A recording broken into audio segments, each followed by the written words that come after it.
As the election season heats up, we have exclusive new polling conducted by EWTN and Real Clear Opinion Research. It takes a deep dive into the attitudes of the faithful on wide-ranging issues from candidate choices to the Catholic identity. Some of the results found that among those who consider themselves Catholic, 43% attend Mass at least once a week and 52% believe in the real presence of the Eucharist. Other findings reveal that at least 16% of Catholics go to confession and 39% of Catholic voters say they generally accept most of the Church's teachings. EWTN's own Dr. Matthew Bunson had this to say about Mass attendance. Catholics attend Mass in many of the same ways that they have over the last years. One of our findings is that about a third of Catholics attend Mass at least once a week. When you factor in those Catholics who attend Mass on more than once a week or daily, that number moves up to about 43%. But then we have another third of Catholics who attend Mass pretty much a few times a year. So we're pretty much all over the map in terms of where Catholics are attending Mass. But significantly, we do have a pretty sizable number who go to Mass at least once a week. So that's a promising sign.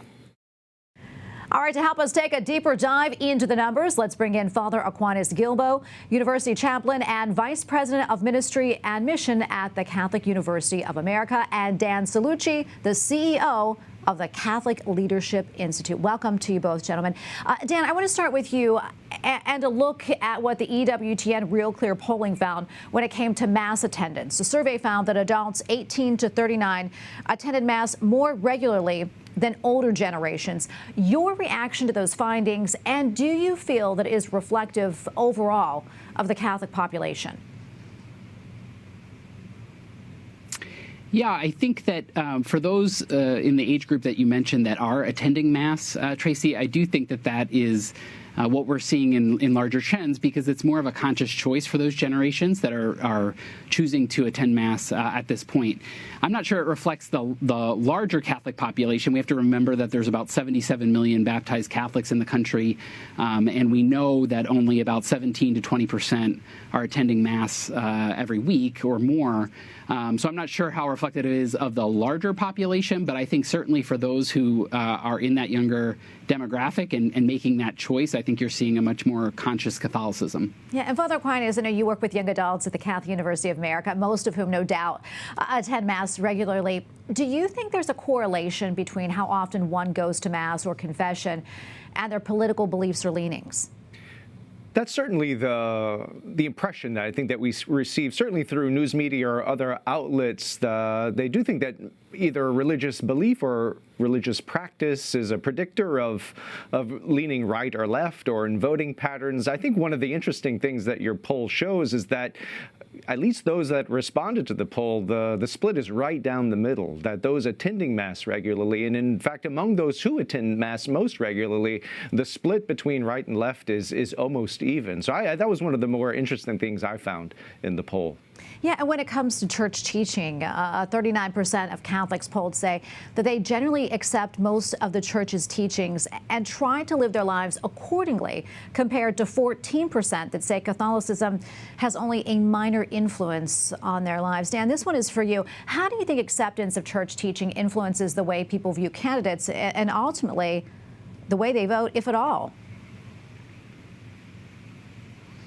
Yeah, I think to harken back to Father's point, I don't think we're seeing a big connection there, unfortunately. I think we're seeing, relative to the issues that are most important to people, according to the polling data, that really it's the economy first. And I think some of those teachings that were asked about were not really even a close second. So I think people are really voting for their reality more than church teaching, and I think that's emblematic of how central it is or not central it is to their lives right now.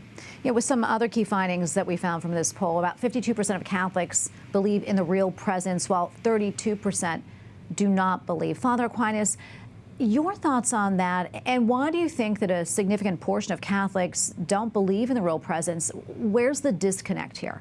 Well, on the one hand, those numbers are better than we saw from the Gallup poll a few years ago, that poll that really shocked everyone, including the bishops, and lit a fire under them in terms of launching this Eucharistic revival that we're in, the fruit of which was the National Eucharistic Congress that we just celebrated this past summer. So on the one hand, the numbers can seem encouraging, but half of the Catholic population stating that they don't believe what the Lord himself reveals about the Eucharist or what the Church teaches, how she celebrates the mystery of the Eucharist. That's concerning. It shows that we priests and preachers have a lot more work to do.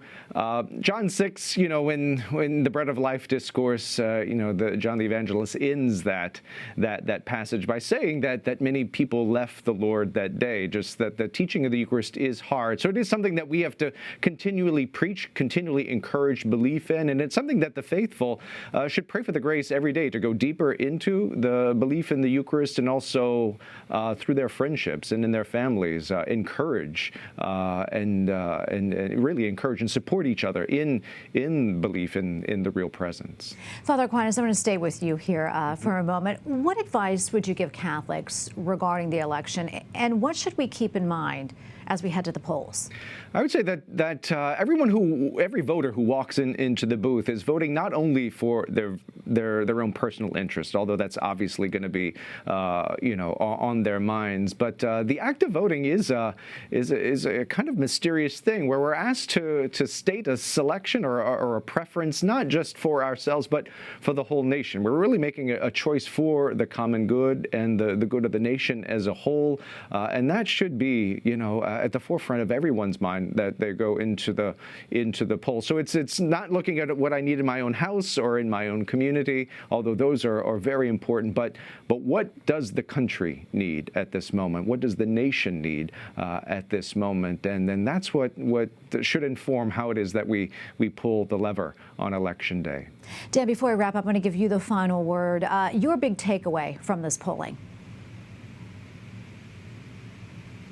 Yeah, my big takeaway from the polling data was I think we're really starting to see the evolution of Catholicism as more of a cultural reality, and the implications of really now 2 generations without perhaps the strongest domestic teachers at home. And so we have to remember that as now Gen X starts to have grandchildren, if you can believe it, we might have children who have grown up not rejecting teachings of the Church, but actually not having had an experience of it in the first place. And so that can sound sad at first, but I think it's a great opportunity for us to repropose the gospel and to not take anything for granted, because I think we have a lot of people who have grown up in a culturally Catholic context, but haven't necessarily even heard the teachings yet to reject them. So I think keeping that in mind and making sure that we never stop reproposing the beauty of our tradition and teaching and the gospel message that Christ gives us. Well, thank you both so much for weighing in and for your insights. We really appreciate it. God bless you both.